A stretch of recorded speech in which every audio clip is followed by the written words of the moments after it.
Good evening, everyone. I just want to welcome you here on behalf of Upper St. Clair Library. And we have a small group tonight, but I'm just so glad to see you all here. And sometimes a small group is nice. Small but mighty. Small but mighty, great. So good. I think we're in for a good time. These guys have been everywhere and done everything. I'm just going to tell you a few of the things because I go on and on forever. Dawn, here's Dawn. Dawn has performed with Chicago Symphony, Phoenix Symphony, Kansas City Symphony, Wichita Symphony, New Mexico Symphony, and he's taught students of all ages for over 25 years. He has 4 children and he lives in Mount Lebanon. So he's a neighbor of us, of ours. Concert pianist Tim Newton has performed and taught in many places throughout the U.S. He has been on the piano faculty at Dartmouth, Grinnell, Moody Bible Institute, and presently SUNY, S-U-N-Y, Oneonta, New York. And Tim has sung with the London Symphony Chorus and performed with the London Symphony. And he apprenticed with the Pittsburgh Opera. Yeah. And as an assistant conductor. And he says he likes Pittsburgh a lot, so we're lucky to have him come and play for us. And what they're going to do is they're going to explore different musical pieces, looking at the works through the eyes of color and how musical mood and style depict a musical color. So it should be interesting. So I'm looking forward to it. I'm just going to turn it over to you guys. Okay. Be entertained. Thank you, Lee. Lee has been really helpful in the whole process, and she's I've done this program many times, and you don't always get a person as helpful as Lee. So thank you so much. Thank you very much. So we're delighted to be here. My name again is Don Duncan. Tim Newton, my good friend from many years, and we're delighted to be here. We've played together in many different settings, many different places, and a library is one of my favorites because we're not just talking about playing music, but we can learn some things. And so hopefully we'll learn some things tonight and also enjoy ourselves. So I want to start by finding a bit about you all. I'd like to see the musicians in the room. Raise your hand. Even if you sung in the shower. If you sung in the shower, any instrumentalists? Choir? I've played instruments here and there, not well. What instruments though? The piano, the guitar, I did different things. One of those. Excellent. Excellent. Anybody else over here? We all enjoy it though. We can really enjoy it. Well, so I got some questions for you already. We're in the center of learning here. So when we talk about music and sound is vibration, right? Can be made many different ways, and music is really organized sound. So when we think about how the sound of musical instruments is produced, we take a violin and the bow comes across the string to produce the vibration, the musical sound. On a piano, it's a string that's tight, and made tight, and a hammer strikes the string. Woodwinds are interesting because you have, in the case of a clarinet, you have a cane reed that vibrates by the player just blowing through the instrument, or a flute, the player's blowing through the instrument through the mouth hole. Percussion you hit. The voice, of course, is our vocal cords, air passing through our vocal cords. But here's my question for you. How do we make a sound on a brass instrument? There's a little hint here. It's different. It's different from any other instrument. Anybody have a clue? How we make a sound? How does a true trombone, tuba, horn, or trumpet player make the sound? How do we create the vibration? That's the educational question here. You do. That's a good start. And let's try that. This is your basic trumpet. I have a couple of them here tonight, so let me just blow. That's not working yet. Yep, the buttons. I have 3 buttons. Flutes and clarinets, oboes, bassoons have lots of buttons. Unfortunately, we're not so intelligent trumpet players. All we can handle is 3. So I'm going to blow and push the buttons. What's your name? Ellen. Ellen. Thank you. Let's try it. So it's still not working. Something with your tongue, right? Okay. Lips. What about my lips? You have to purse your lips So I'm going and blow. There it is. That's it. That's the combination. Purse my lips like I'm saying M and blow. Everybody try that. Ready, go. All right. The Upper St. Clair Community Band just got started, Lee, right? In this room. Thursday night, 7 p.m. Yeah, this next week we'll be here. I'll bring the horns. I have a couple of them here. So that's exactly right. It's really interesting that we actually create the vibration here.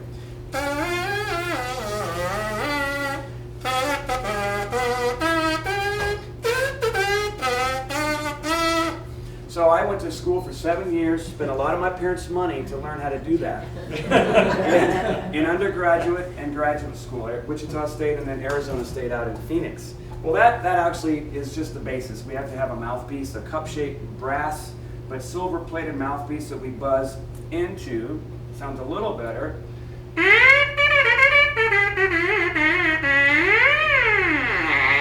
Okay, but that's not a sound, that's more like a duck call, right?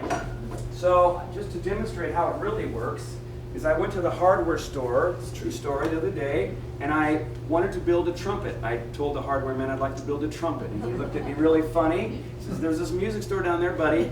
You're at the wrong place." I said, "No, what I need is I need 4.5 feet of tubing.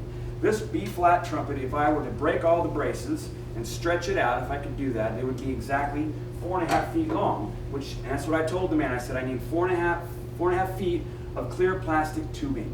So we went to the clear plastic tubing aisle and he pulled this off and cut it exactly 4.5 feet. And then I said, now I need a bell. Because the other element of a brass instrument, whether it's horn, trombone, tuba, or French horn, we have this end with the mouthpiece, and then the end is a bell. This end is a bell. Not like a ding-a-ling bell, of course, but like if you were to shout across the library for somebody, "Hey!" You cup your hands, just focuses the sound. So we need a mouthpiece, a length of tubing, and then a bell. And that's what I wanted from the hardware man. So he gave me my $1.98 blue funnel that's actually cracked, but it still works. So let's see if our theory works here. We got the mouthpiece, we got the tubing, and we have our bell. So Ellen, what do you think? You think I'll better blow it out? No. Oh, yeah. I never had that question. Do you think it'll work? Sure. Okay. Well, you have a lot of faith in me. I'm not sure. All right. Well, we'll try it. All right. We have a theory here. We'll see if that hypothesis, see if it works.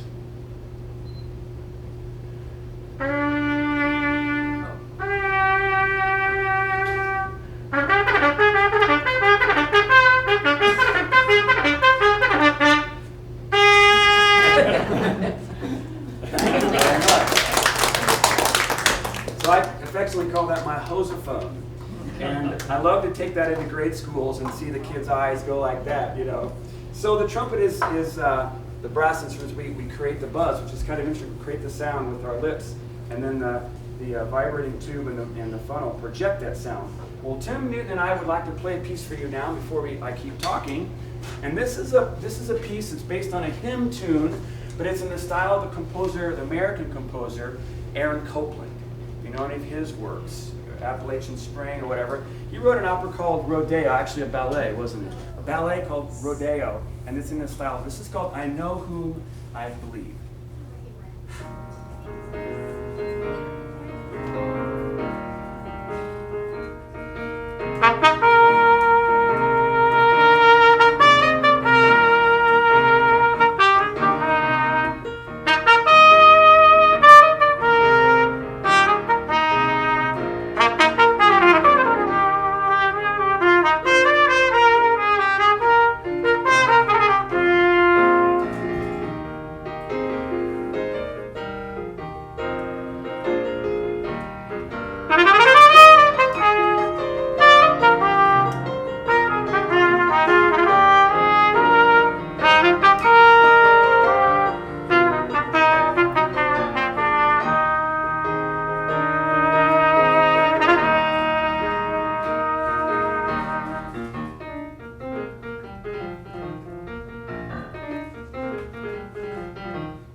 use the buttons on that one.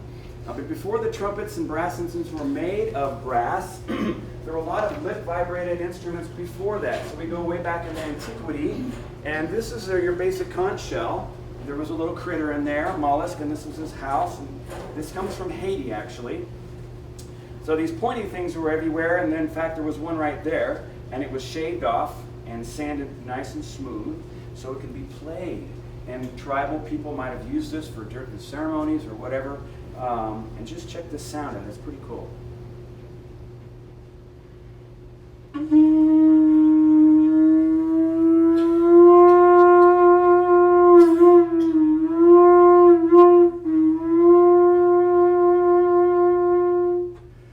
Kind of a nice sound for a seashell. You know, the trumpet had all kinds of different. There's a didgeridoo, which is a very long, maybe bamboo or wooden instrument. The Aborigines of the South African, maybe Australian peoples would have used that. All bone, cane, wooden, all kinds of different materials. This is an animal horn, also called a shofar. So this would be used in the Jewish synagogue, Rosh Hashanah, Yom Kippur, High Holy Days. This comes from Jerusalem, and it is an actual kosher and purified shofar. So it comes from the ram. There's a much longer one called a kudu shofar, the kudu animal, the kind of antelope kind of animal, which is much longer and much louder. But interesting thing about this is that the rabbis would play these, still do. I did this program at the Beth El Synagogue in Mount Lebanon. Just beautiful people there. Really, really enjoyed my time there. What I think about when I think of the shofar is the Old Testament story of Joshua. Joshua was a general in the army, and there's a book in the Old Testament named Joshua, of course. And one of the stories that Joshua was known for was taking some interesting instructions from God to take the city of Jericho. Instead of using the bows and arrows as machine guns, God told him to march around the walls of the city, on the outside of the city. Blow the shofar, yell, and the walls will come tumbling down. These are extremely odd instructions for him to communicate to his soldiers. It's one thing to think you've heard something from God. It's another thing to convince your army to do that. Well, he was able to do that. The seventh day, they marched around 7 times. They blew this instrument, and the walls indeed came coming down, tumbling down. So I like to think it was a trumpet that did it, but it wasn't, of course. God could have used a saxophone or a flute, anything to do it. But the shofar has an interesting sound. 2 notes are really possible, and in our days of amplification, this might not sound too loud, but can you imagine 100 rabbis outside blowing the shofar, or in a beautiful synagogue acoustical setting? See if I can get my lips into this very small opening.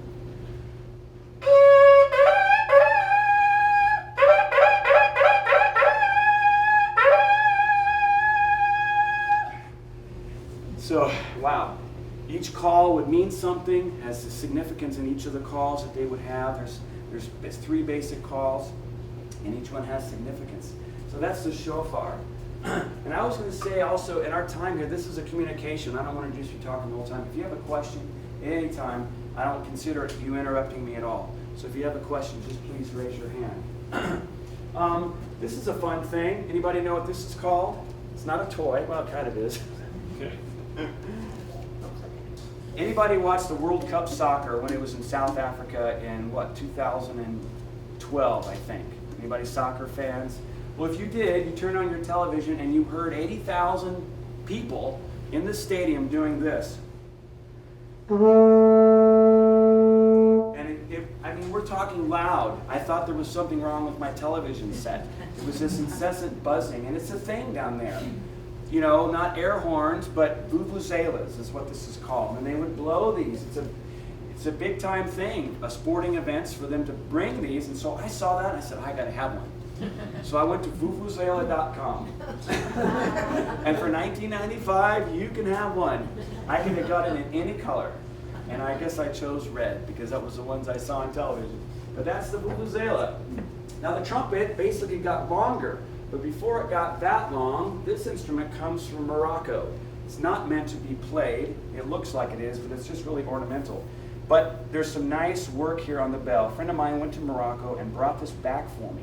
The reason why I like to show it is it actually tells a story of another trumpet. The oldest two trumpets that are made of metal, once metallurgy was possible, the oldest two trumpets in existence were found in 1922 by an archaeologist by the name of Howard Carter in Cairo, in the Valley of the Kings, in King Tutankhamun's tomb, which he discovered in 1922. That's dating back to 1450 BC. So King Tut and the Egyptians believed they needed to take it with them when they died. So when Howard Carter discovered his tomb, he found literally over 500 pounds of gold objects. We're talking boats, chairs, tables, games, ball games, all kinds of things, cooking ware, throne, and then of course his coffin, the sarcophagus itself, was inlaid and covered with gold. Unbelievable. There's 3 rooms, and it's been in the news recently because I just saw it in the Pittsburgh Gazette here a couple months ago. Now they think his mother is buried next to him. So it's Egyptology is a big thing. For archaeologists, for Howard Carter to discover King Tut's tomb in 1922 was not only his discovery of his lifetime, but all Egyptologists since that time. The reason why I show you that is that the 2 trumpets they found, one was made of silver and one was made of bronze, and they were about this long. And they were perfectly intact because the Egyptians were smart. They put a wooden insert, the exact size of the trumpet, like we would put in inserts into our shoes, our nice shoes to keep them in their shape. They had the exact shape in the trumpets, and they were in perfect shape from 1450 BC to 1922. They had just sat there. Fortunately, they hadn't been robbed, and it hadn't been taken. And the BBC Radio wanted to broadcast these instruments to be played live over BBC Radio. And so a bandsman by the name of Tapper was assigned this task. The problem was, a couple days before he played, he really did something very foolish, but didn't know that he was going to do it, that it would be foolish. He took his modern mouthpiece, stuck it in the King Tut's trumpet that had not been touched in over 1,500 years, and it went like that, just to get his mouthpiece in there, and the bell shattered. And they were mortified. I mean, can you imagine? He was mortified. King Pharaoh, who was the king of Egypt at that time, saw the pieces on the floor. Well, they were able to restore. That was the silver one. I believe it was the bronze one that he then did indeed play over live radio. You can go online and see, put King Tut's trumpet if you're interested in this, and see the whole story, what I just told you. In fact, there's a recording of him playing it because BBC Radio, of course, it was recorded. Very fascinating. If you like Egyptology or brass instruments like I do, I took my son there when the Dallas Museum of Art, the King Tut Museum, was traveling across the United States in 5 locations. LA, Dallas, Chicago, New York, and one other. And we went to see him. I wanted to see the trumpets, and indeed the silver trumpet was there behind glass. And I got to see that myself. So it was fun. So like I said, the trumpet, they got longer. So this trumpet here is much longer, and it's very unwieldy. You can't really carry it around very well. And this would be called a herald trumpet. The instrument then continued to get longer, and this is what we have that's even longer, but it's much more portable. This is a trumpet of Bach's era, J.S. Bach of the Baroque period. And Bach,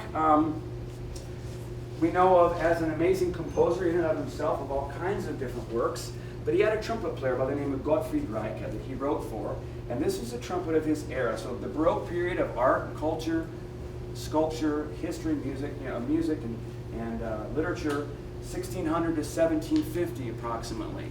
And this would have been the instrument that he wrote for. Now, this doesn't have buttons yet. We don't get those until later. So the only notes possible would be kind of like the bugle notes that I played on the hosophone. But of course, this is made of brass. It should sound a little better. So the notes that we have here are the ones that occur naturally in what we call the overtone series. Just intervals, and they get smaller and smaller as they go up.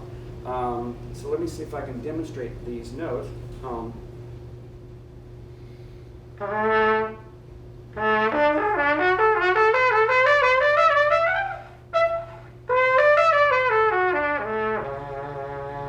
I can't get any notes in between there. So in order for them to play the melody, a melody, they'd have to play up much higher. And the notes where they're closer together. What's really interesting about this is man didn't invent music, we discovered it. Like you discover the amazingness beetles, of the flowers. You see all the different kinds. And when the trumpet players were able to just see how notes are stacked on each other like that, then they got closer together as they went higher, then they were able to play melodies up high. So those are just the natural notes in the overtone series. Now, the great thing is that instrument is very difficult to play, and a modern version of the high register is this little guy. So this is a piccolo trumpet. This was made in Chicago in the 1980s, and this is a piccolo trumpet. This is exactly half the length of this instrument. So we can play trumpet voluntary much easier on this. So why don't we in D? Now let's do. So trumpet voluntary is a piece that you'll recognize, heard in many weddings. When the bride comes down, you'll hear this piece. It would have been played on that, but I'll play it on this. It's much easier.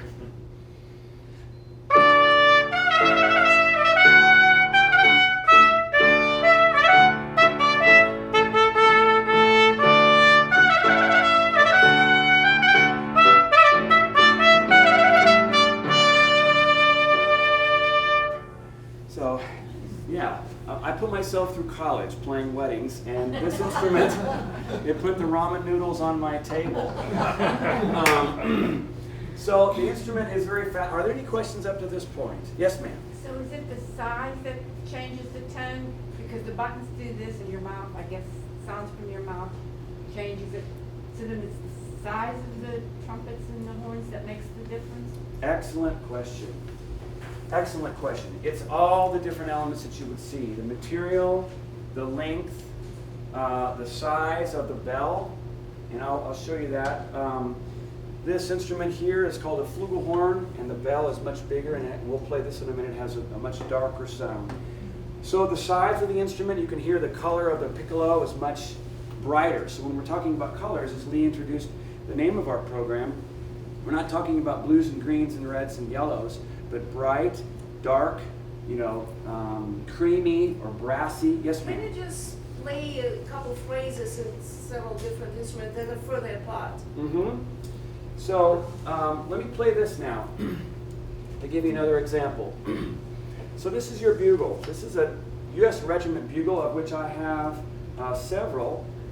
This instrument here is a bugle, a replica from the Civil War, and this is an actual bugle from the Civil War. So I'll show you those. This is the bugle, a U.S. regiment bugle that's used today. If I were to play this, it's a basic small bell.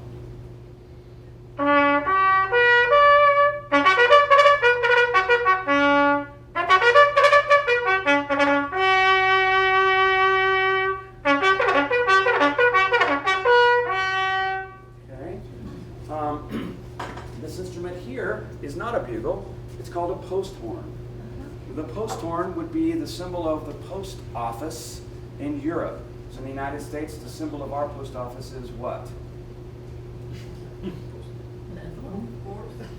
What's the symbol of our post office? Huh? An envelope? No. The symbol that you always see. We don't even notice it anymore. Isn't that amazing? It's the eagle, the bald eagle. Right? Yeah. Kind of looks funky now. He's kind of streamlined, you know. They used to look like a normal eagle. Well, in Austria, Germany, the Czech Republic, Latvia, Croatia, I've looked up online how many post office symbols that this is in Europe, and it's probably 30 of them.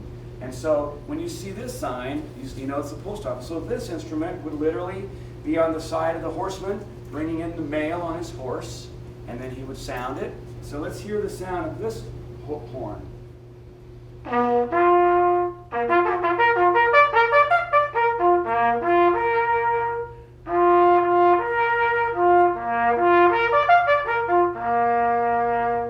little bit bigger bell and a little more mellow sound. Now I happen to have here also tonight, not just a post horn without valves, but this is a valve post horn. Isn't that cute? That's the only word for it. It's just cute. My wife, my sweet wife, is from Europe. She's from the Czech Republic. Anybody been there? Yeah. To Prague? Or Brno? Born there. What, excuse me? Born there. Born in the Czech. What city? Where? Prague. You were born in Prague? Dobrý den. Dobrý den. Jak se máš? A děkuji. Dobrý. Můj manžel doma. She's at home. My wife is at home in Brno. Wow, wonderful. Nice to meet you. So this comes from Brno, the second largest city in the Czech Republic. The Czech Republic is like Kansas. It's right in the heart of Europe.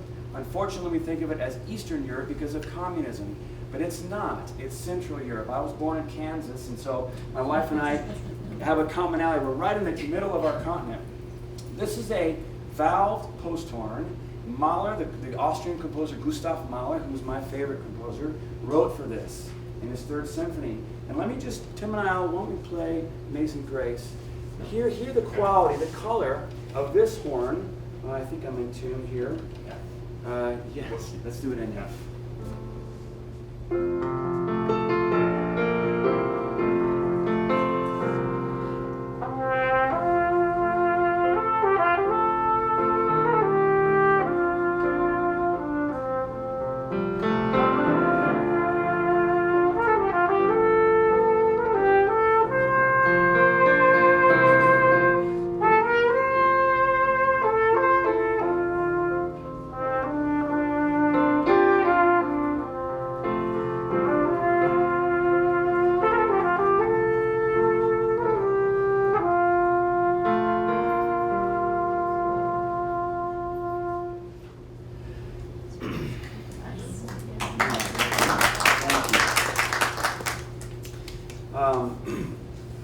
Yeah, it's that vocal quality, the vocal, not the strident, brilliant sound of a fanfare bugle, but the mellow sound of more like a horn.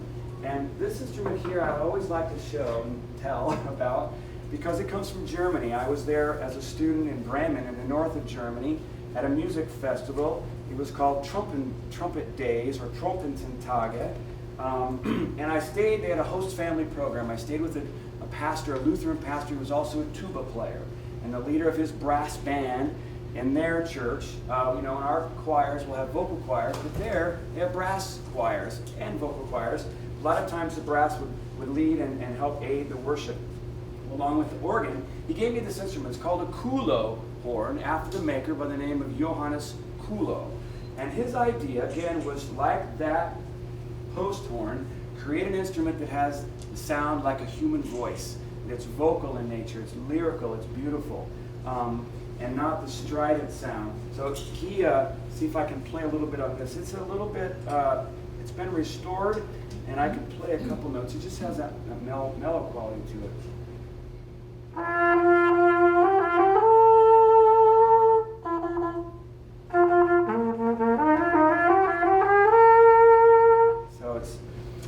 Fragile in nature, but you get the idea. This large bell gives that dark, beautiful vocal quality to it.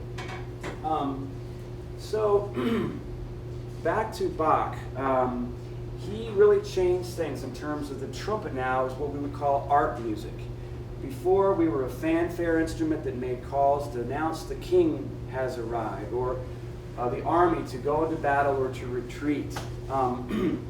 There's a really interesting story from the country of Poland about a trumpeter who his life was taken from him because he rescued the town using his bugle.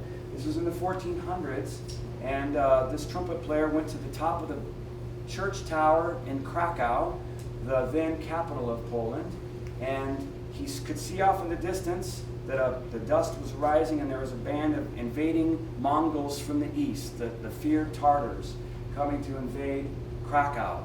Well, his job normally was to sound the alarm if a fire had broken out, or something like that, to announce the town, to alert the town. But he could see them coming, and he knew what they were. So he played this bugle call over and over and over again. And the people realized, what's going on? Oh, he's trying to warn us. So the people fled. This is in the 1400s. The people fled the town. The Mongols came to invade, and many of them escaped. While he was playing the bugle call, he gets an arrow in the throat and dies. And to this day, if you go to Krakow and you go into the square, you'll hear a trumpet player playing a bugle type of a call 4 times, north, south, east, and west, on the hour, every day. It's kind of their national pride that their town was saved back in the 1400s. You know, their history is older than ours. And it's really fascinating. I heard that myself with a friend. We were there at Krakow and heard that trumpet, that bugle sounding throughout the cobblestone square. This instrument here is called a Flugelhorn. Again, it's German, and 3 buttons, three valves, but the large bell creates a mellow sound. Tim and I would like to play a piece that Bach wrote. Well, he wrote a piece called "The Sheep May Safely Graze," and out of one of his cantatas. We're going to play an arrangement that takes Bach's melody, "The Sheep May Safely Graze," and couples it with a hymn tune called "Savior Like a Shepherd Lead Us," which is based on Psalm 23 of "The Lord is my shepherd, I shall not want." This is called "Savior Like a Shepherd Lead Us."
So as we move through history, we see things have changed quite a bit from just a fanfare to a sound that can be carry a melody and be mellow. But composers have never let the fact that the trumpet can play a fanfare escape them. Many composers, classical composers, orchestral composers, use the trumpet. Now, raise your hand if you've ever been to the Pittsburgh Symphony. Yeah, wow. So those trumpet players are incredible. George Vosburgh, the principal trumpet player, I've known about him for years. He was second trumpet in the Chicago Symphony before he came here under a well-known trumpet player by the name of Adolf Herseth. Mr. Vosburgh is a phenomenal trumpet player. And then Chuck, Lorette, and the other guys are all, I have high regard and high respect for each of them. Beethoven is one of my favorite composers. He wrote for trumpet in a fun way. The trumpet really was still the natural trumpet, so there's a lot of fanfare, rhythm, kind of percussion type, the kind of phrases. Well, he used that and exploited that perfectly. In his one opera, Fidelio, he wrote 3 overtures to this opera. And in 2 of the overtures, he wanted the trumpet player to play a fanfare right in the middle of it to depict that the rescuers have come to save the damsel in distress, or whatever the libretto is there. And the trumpet player not only is to play a fanfare, but he's to play the fanfare off stage. So as trumpet players, we are asked to do crazy things. I have played the Verdi's opera Aida in full garb with this big tall hat and makeup and a big long fanfare trumpet. I mean, the things we go through. I've played all kinds of settings. But this particular call that Beethoven wanted the trumpet player to do, he in German says in der Ferne, or in the distance. So if you're in a hall that has a balcony, the trumpet player would go into the balcony, or he might go off stage. And let me go play that call off stage, and you can hear maybe kind of what it's supposed to sound like.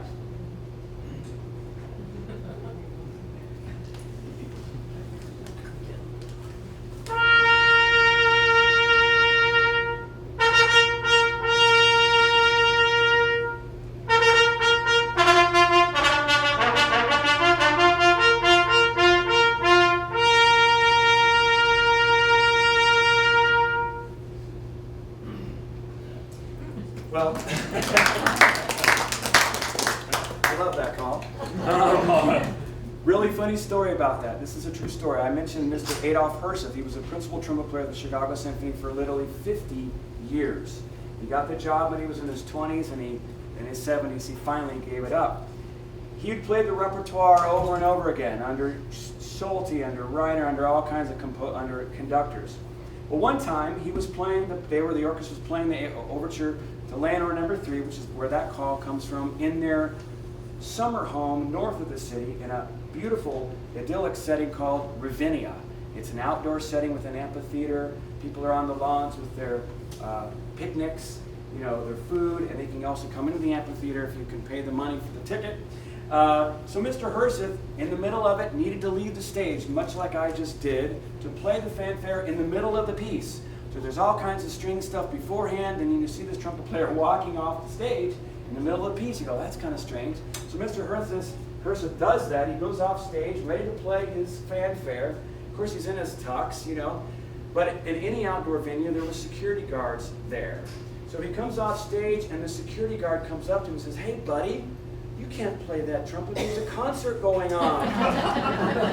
And he tried to convince him, "No, see, I'm supposed to." Yeah. Oh, I see. Just in time for him to play the call. And oh my goodness, his heart must have been racing.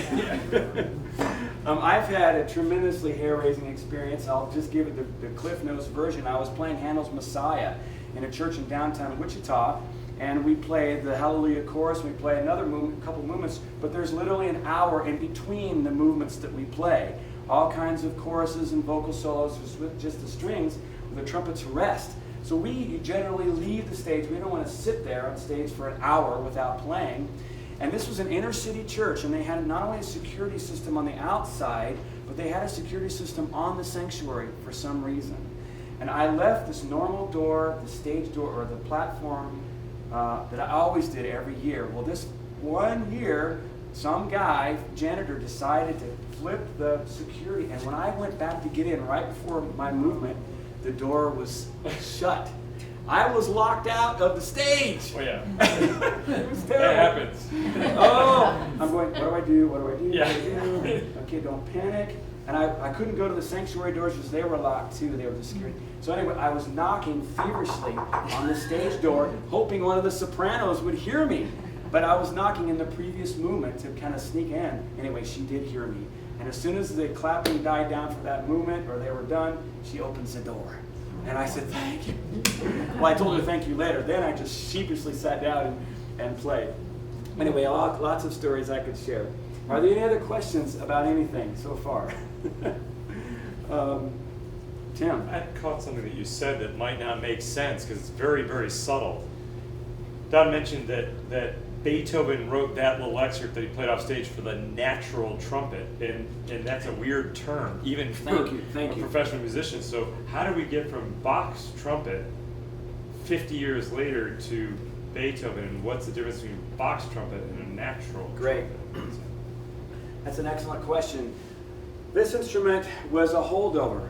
So 1750 was, we call it the end of the Baroque period, but it was still in use while valves and mechanisms of these kinds, rotary valves, were being invented in the 1810, 1820, 1830s. So there was definite overlap.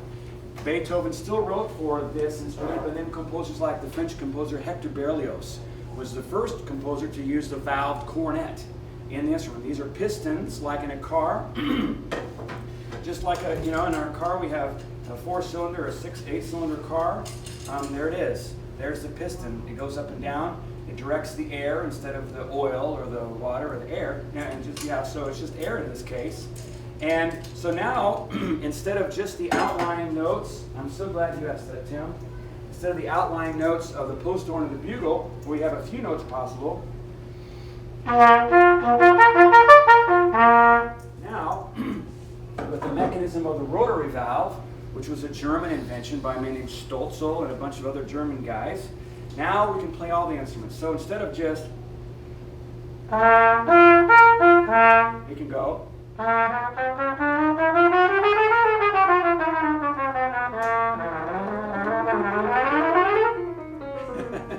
You can do what we can do now, so now they're threatening us. That's right. Putting us out of work. Yeah, they can do it for a long time. Well, we're just slow, I guess. We're just slow. You're louder. Yeah, that too. That's right. So the chromatic notes, or the half steps on the keyboard now were possible on which it could be done already by the flute, the primitive oboe, the clarinets of those days. So we just took a while to get going, but now we were up to speed. In fact, then instruments like this piccolo trumpet that I played earlier, now they experimented with the size and with the shape to create different colors. This instrument really is supposed to be, like I maybe mentioned, the high register of the Baroque trumpet. So it makes the high notes, they're still high, but it's right in the wheelhouse of this instrument. It's not in the upper register of that. So it's much easier for the trumpet player. This happens to have 4 valves for the price of 3. This cost me $1,200 in 1982. Now it's about $2,600. So still inexpensive in terms of instruments. You can spend $10,000 easily on a violin bow. No problem. Well over $1 million for a violin, and anywhere in between. I have 4 children, and normally when I come and do this program, my 9-year-old boy, Wesley, who plays violin very well, is with me. But they're visiting their grandparents right now in the Czech Republic. So violins, string instruments are extremely expensive. Brass instruments are way cheap in comparison. We just have to have so many of them to play. John, while you take just a second, I just wanted to say something about Beethoven. He's one of my favorite composers. A lot of people, Schroeder on Peanuts pointed at Beethoven. He couldn't get enough of him. Right? Lucy was just completely infatuated with him, when he played. But what's interesting about Beethoven's trumpet is that it could only play certain notes. And there's a debate about, well, if he had the use of the modern trumpet that could play all the notes, wouldn't he add can we doctor up his scores these days and play all the notes that he would have written? And it's kind of what Toscanini and some of those big NBC Symphony of the Radio era, all those big orchestras used to do. It was kind of in vogue to doctor up Beethoven a little bit. And there's a very famous conductor named Furtwängler who used to do that regularly. Mm-hmm. And we know it was a practice, and they'd hand out parts to the trumpet players and others and say, by the way, just add these notes. And the timpanist could retune his drum with a pedal. So they would, and it made Beethoven sound glossy or kind of the airport age. It was refined. This is what I want to say, is that natural horn and what Don was playing off stage is kind of the guts and the rustic nature of Beethoven. So when you go to hear the symphony play, you kind of want to ask yourself, which Beethoven am I hearing? Am I hearing a conductor conduct a version of Beethoven that's glitzy and glossy and jet setting and computerized and digitized and refined, smells great, or do you smell the manure? Do you hear the the kind of the chiff, the chaff, the of the trumpet players, because they can only play certain notes, and same with the timpani. They play with metal wood sticks on a gut head, and it makes Beethoven sound really cool and rustic and a little bit primitive. Mm-hmm. That's the Beethoven with the crazy hairdo. Yeah. That's the guy that's That's right. struggling with his deafness and stuff. Losing his hearing. So you want to kind of check that out next time you go. Which version are you hearing? Are you hearing the really streamlined, oh, it's perfect, it's sonically great? Or are we hearing the rustic natural horn? What are they using in that section? Are they using modern trumpets or ancient trumpets? The Yeah. Beethoven trumpets. And how do the string players play? That's a really key. Are they really legato and connecting, or are they kind of getting at the instrument? Mm-hmm. So that's a really cool definition. And some conductors let you do it, and some conductors are, no, we want it the perfect way. And to that end, a lot of times orchestras will use these rotary valve trumpets for Beethoven, for Mozart, for Haydn, for the German composers, because it's a little more mellow. It's a little darker sound than the strident piston sound. So, since Tim said that, and we're talking about color, I could play the same color. I won't play it quite so loud, but you'll hear a difference.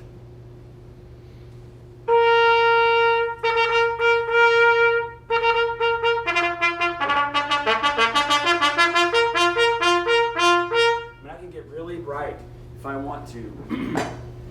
But on this Austrian-made rotary valve C trumpet, it's a little different sounding.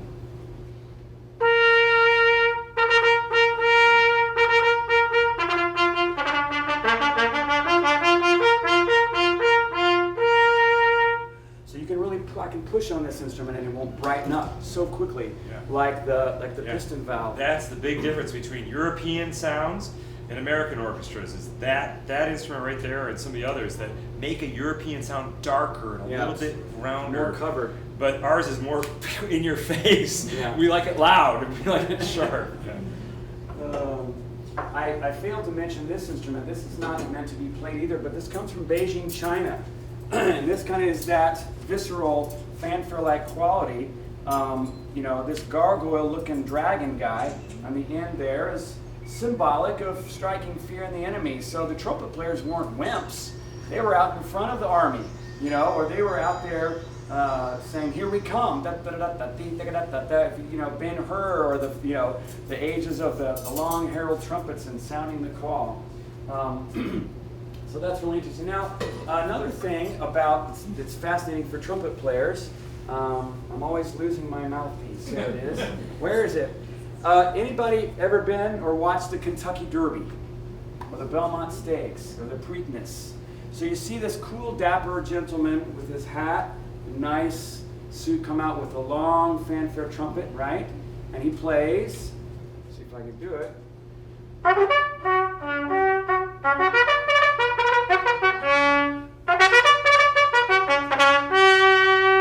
Charge!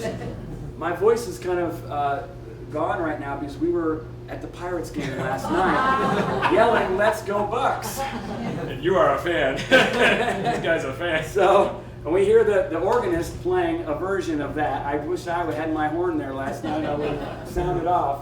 But so there's all kinds of calls. Another one that the soldiers would always want to hear would be this one.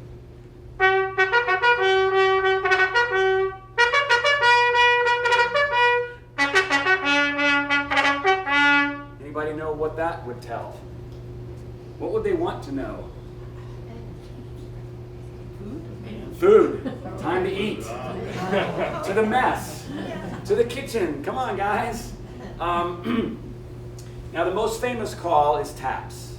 And it's interesting that Pennsylvania has a lot to do with that. General Butterfield, the Union general who was in Gettysburg, wrote taps from another call called Tattoo. Not like a tattoo on your arm, but that was the name of the call. He wanted a better call for lights out. Not funeral yet, but lights out, the day is done. That's what TAPS originally was. 4 years ago was the 150th anniversary of the writing of that call. There was a big movement around this country for buglers to commemorate the 150th year of TAPS. What's true today is that, of course, the World War II vets and others are dying. Buglers are dying. And Bugles Across America is an organization to revitalize live buglers to play at funeral graveside services. I've done them many times, although I'm a civilian. What they do, because there's a lack of buglers, the Army men will come out with their rifles and the flags, and one guy will be holding a bugle with a recording, a mute type of thing, in the bell with a recording of a bugler playing taps. And you're going, ugh. I heard it one time. What's interesting is when you're outdoors, it's fairly loud, and unfortunately, it sounds pretty good. And it does make do. I heard it. If the guy doesn't point towards you, and you can hear it off in the distance, it's okay. But I played taps many times, and it's probably the hardest thing to play, especially if it's someone you know has died. And I got to do that for the former trumpet teacher at Arizona State, who was a trumpet professor before my professor when I studied there in the late 80s. His name was Harold Hines, and he died. He happened to go to the church I went, and I was asked to play taps for him. I was nervous. So, taps means a lot.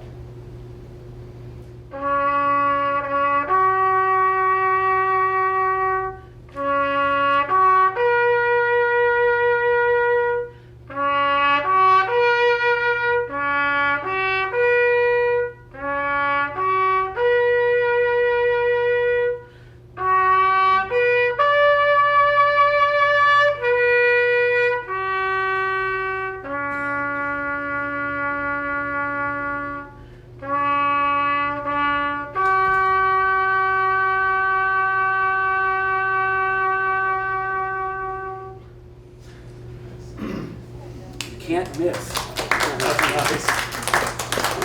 You can't miss on taps. Now, do you know when Kennedy died, President Kennedy, did any one of you were watching that at the time? Do you remember the bugler missing a note? He cracked the ninth note. It was like a, yeah, and it was like the country sighed.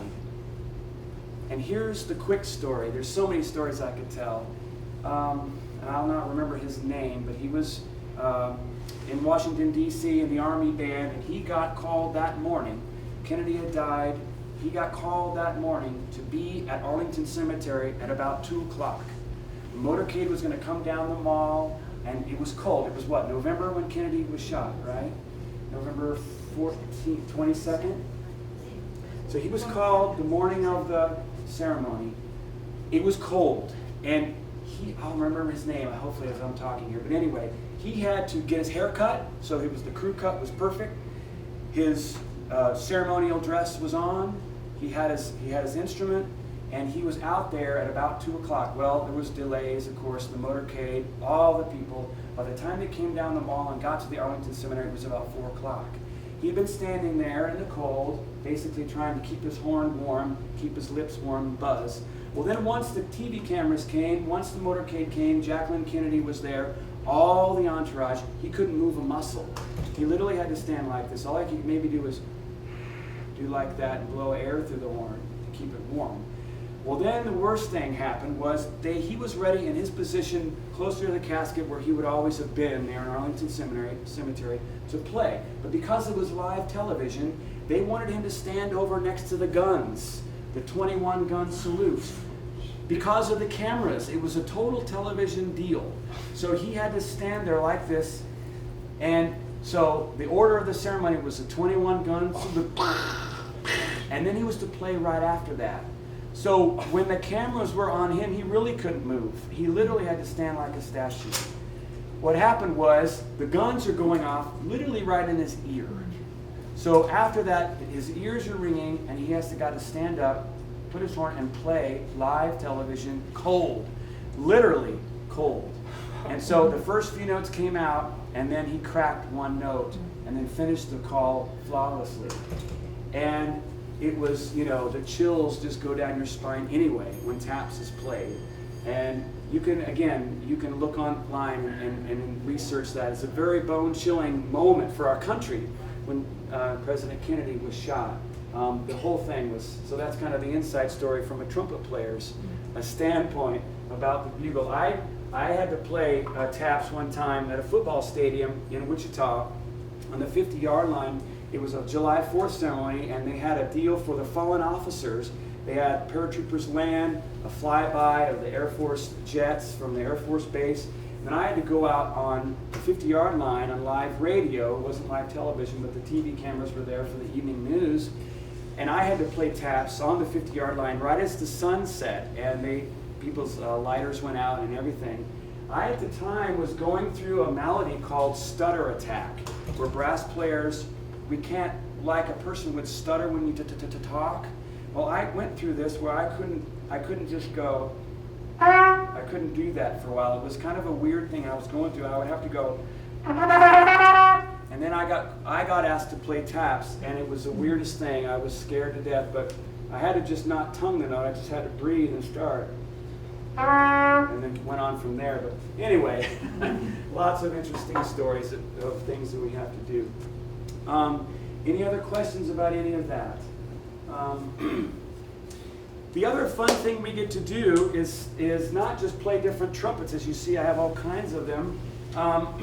But we get to use apparatus outside the instrument. These are called mutes. This is a solo tone mute, and it kind of sounds like, 1940s radio.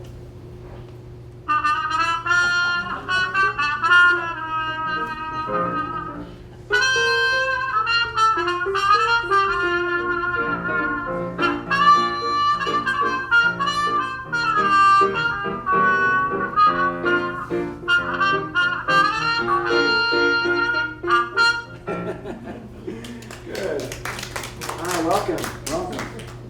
Now this is a fun one. This is called a wah-wah mute, and I can kind of wah-wah.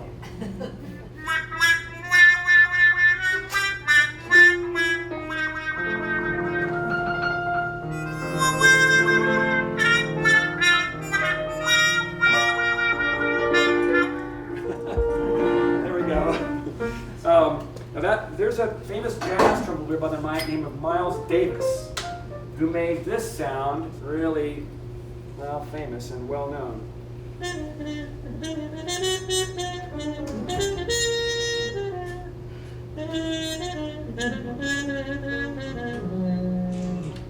Whatever.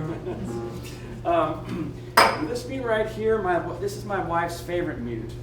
We have 4 children, age 6 to 15. I had to think there for a minute. My oldest one goes to Mount Lebanon High School. My daughter goes to Jefferson Middle School. Wesley, my other son, goes to Markham. And then my little James, 6-year-old, is going to start kindergarten at Markham. So they've all been babies, of course, and this mute allowed me to practice inside the house while they were sleeping. So I'll play the same volume with this. Pretty great. My wife Helena, she says, that's the greatest mute ever. I don't hear you.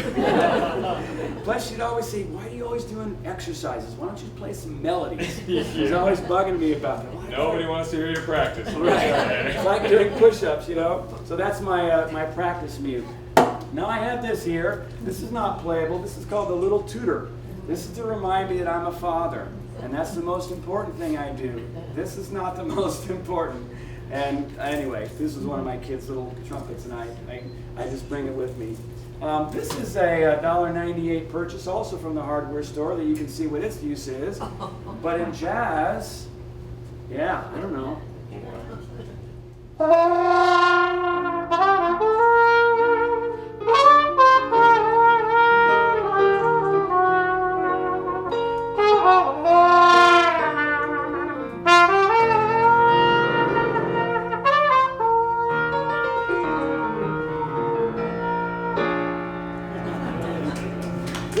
improvising, let me tell you. Oh, my goodness. Jazz is a big part of what we do as musicians.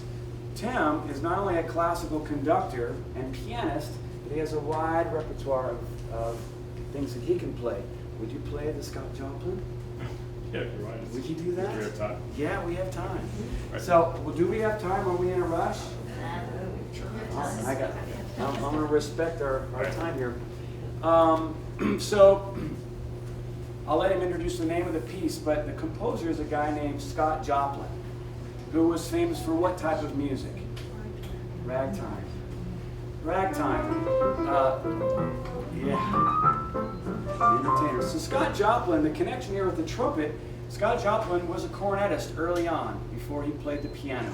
He was born in what's now called Texarkana, Texas. He was raised as a boy in a little town called Sedalia, Missouri. He moved to St. Louis. The Maple Leaf Rag, which we all know, was actually written in Sedalia. He went on to St. Louis and was well known there for taking the march feel of straight time, 1 and 2 and 1 and putting syncopation in it. It wasn't jazz yet, but it's the precursor of jazz. And Tim, why don't you? So the big rage around the time that Joplin was actually just teaching piano in this tiny little town in Missouri were the bands of John Philip Sousa. And really the reason why he was famous is because we just invented the rail system. So you could get a band of really fine players, put them on a train, and they could go all over the United States.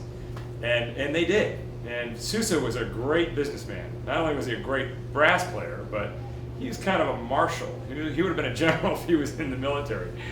And he made a lot of money touring with this band. And that's why you have bandstands in every town, because Sousa would stop at the train station, they'd get off, they'd find a bandstand, and they'd give a concert. And people loved it, because there were no radios, there's no nothing. Live music was it. And brass players could play loud, and they could draw a crowd, and you can have, you didn't have to worry about temperamental string players, so you could just have brass, winds, and percussion.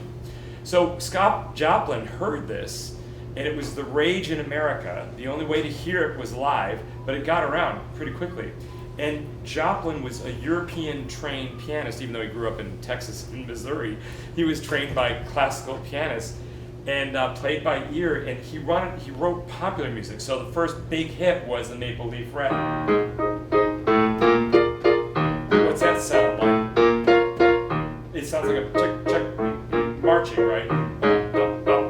Nothing fancy about the accompaniment to the Maple Leaf Rag, but it was the syncopation. That syncopation that was so catchy that you didn't find in European music. So he experimented with that. He made a lot of money off that particular piece. They didn't quite make as much after that. But one of the pieces he wrote, about 10 years later, he had moved to New York City, just moved to New York City where everybody went, just because that's where you had to go to hear more music. And I actually went to a conservatory where they used to take Sousa's players. Ithaca College is where they fed the Sousa bands. And so Joplin moved to New York to be around those kinds of players.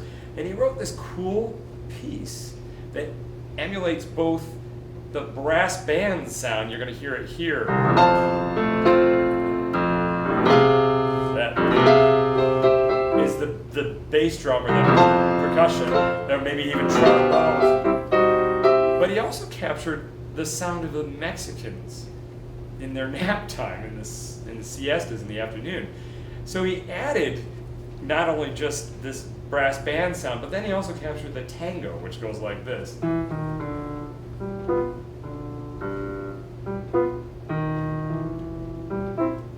A really subtle tango in the bottom of a rag.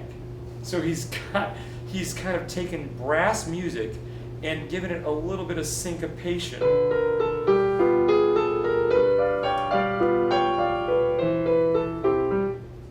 And jazzed it, as they used to call it.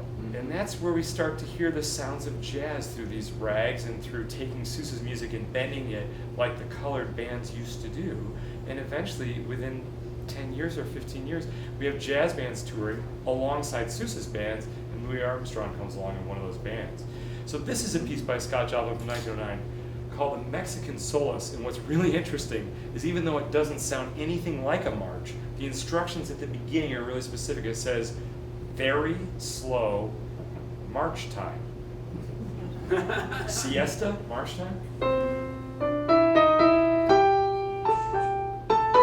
You might recognize this from a famous movie.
Say what I love about this piece from The Entertainer. Do you remember The Sting? Sorry, the movie The Sting.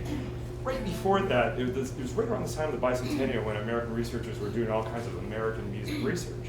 That's how come the rag came back, really, because of our bicentennial and the desire to know more about American music.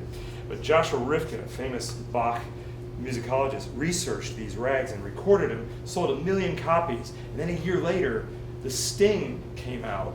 And the movie producers said, hey, it's the 1920s, let's capture it with the soundtrack, with these piano rags that had just been recorded. So they did. And this one's one of the, I was a kid. My mother took me to the theater and I was scared to death when they shot people. I thought, oh my God, blood everywhere. But they're playing this haunting melody. What I love about the Mexican sound that Joplin captured was that he could have done this.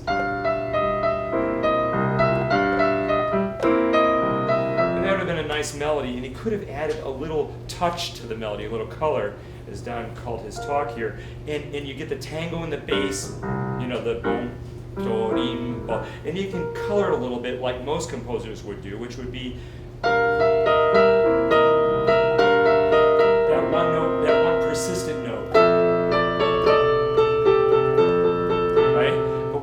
Joplin did to make it sound kind of like it's too hot is he put that persistent note way up high above the melody, so it just kind of makes you feel hot. Listen to this.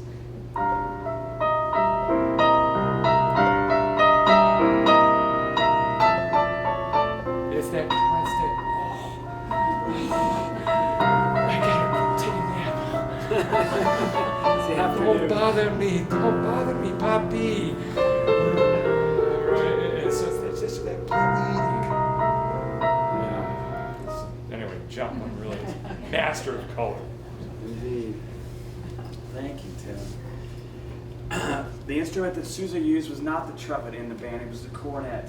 So the cornet really was the instrument that he used. And I have even a smaller instrument that I'll close with. This instrument is in its case because it's a surprise. So we've seen the vuvuzela and the bugles and the post horns and the kula horns and the flugelhorn and the sea trumpets and piccolo trumpet, but that's not this. This instrument, well, I'll just let you see it. That's cute. Isn't that cute? So this is a pocket trumpet. Yeah. That's what it's called. I mean, I think I can fit it in my pocket. So what's crazy about this is it is the same length of the B-flat trumpet. 4.5 feet long. It's just all spaghettied up in there, and it's red. Should be under the Christmas tree, I think.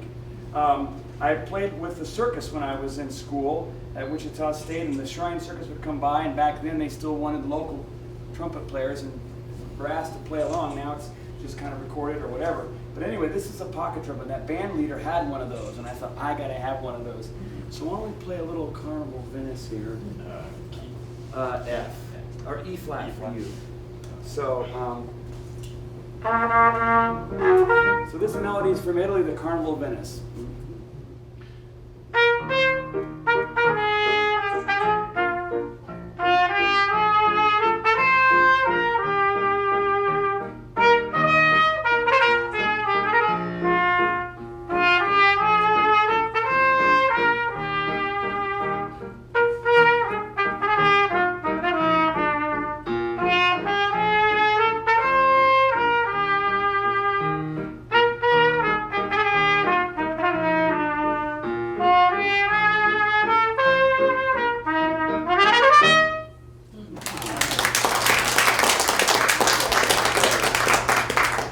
Yes. The more folds, is it easier to play or more difficult to play? The more folds you have. Right. It really, fortunately, doesn't make that much of a difference.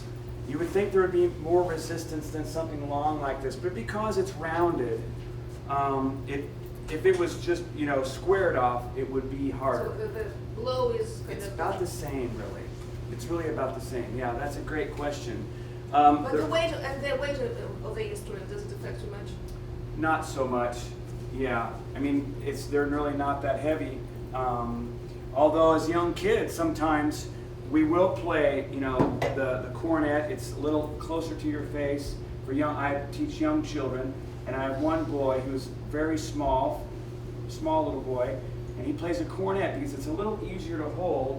The trumpet is more out here, it's longer, and your arms are out, and so. I started on a cornet when I was in 4th grade. My father played, my brothers played, and he started me on the cornet. Cornet is like a trumpet, except that it's more conical. It's more like a horn. The tubing gets bigger gradually, whereas the trumpet is more cylindrical. Anyway, the cornet, yeah. So they all play about the same. This tiny guy here has a lot of resistance though, because it is small. And I don't have to use so much air. Now, with it, not to take this too much farther, but the tuba player, big instrument, big mouthpiece, and they're usually big people to play them because it requires more air. I wouldn't do good on trumpet because I'm not very big. My lungs are, I could probably do it, but a big guy has 6 or 7 liters of air in his lungs, and so the shorter guys generally play the trumpet. It's not always the case, but also you need a long-armed guy to play the trombone. Because he's out here, so tall, skinny guys or gals play the trombone. It's just kind of how the territory runs. Are there any other questions? Yes, ma'am. How do you use the baseballs? Thank you so much. Well, I love the Pirates. I grew up in Kansas City. I've been a Royals fan, but that was my team because that was my town. But I was always a Pirates fan. I had Roberto Clemente this, Willie Stargell that, Gene Clines, all the players in the 70s had all their baseball cards. And I like to bring this because I love baseball. And actually when I do this program for children, I normally have 3 baseballs and I only found 2 here. But what I do is I talk about practicing. And I talk about, to get good at anything, any skill, you have to practice. The best basketball player in the world, Michael Jordan, worked hard. He was naturally gifted, but he worked his tail off. So what I do with the kids is I start out and I tell them a true story. When I was in junior high school, one summer afternoon, I was bored and I wanted to learn to juggle. I'd seen somebody do it, and so I figured out how to be able to throw the ball with both hands and not look. And then I added a second ball, and could do it with both hands. And then this took me a whole afternoon to do that. And then I add the third ball, and I juggle just to show them, okay, as an educational, when I've done this in school assemblies, to talk about, listen to your teacher, listen to your band director, practice, take your instrument home on the weekend, and practice. So, but I was going to do that, but I only found 2 balls. The third one must be in my son's glove at home or something. We play a lot of baseball, a lot of summer league baseball. So this has been so delightful. I so appreciate. Yes, ma'am. Would you play one more piece? That's so Together. wonderful. Well, let's do Danny Boy. All right. Sorry. We do have another piece. This will be our encore. All right. Thank you for asking that. This is a beautiful, talk about melody and lyricism and style and color that Tim and I both kind of talked about tonight. This is a melody that you'll all, Danny Boy. Okay, we know it as Londonderry Air. And this melody, rhythm is structure. You need a foundation in a house or it's going to crumble. But just a foundation, you can't live in it. You need walls, and then you need pictures and carpet and things to beautify the home. That's kind of like the melody. The structure is the rhythm. And then the harmonic structure, the chords, like in Tim's left hand. But then the melody in his right hand is the soaring thing that we remember. You might remember the beat, depending on if it's rap or rock or whatever. There is a beat there. You got to have that, otherwise you're just swimming in nothing. But the melody is what we hear. So this is a beautiful melody. Danny Boy.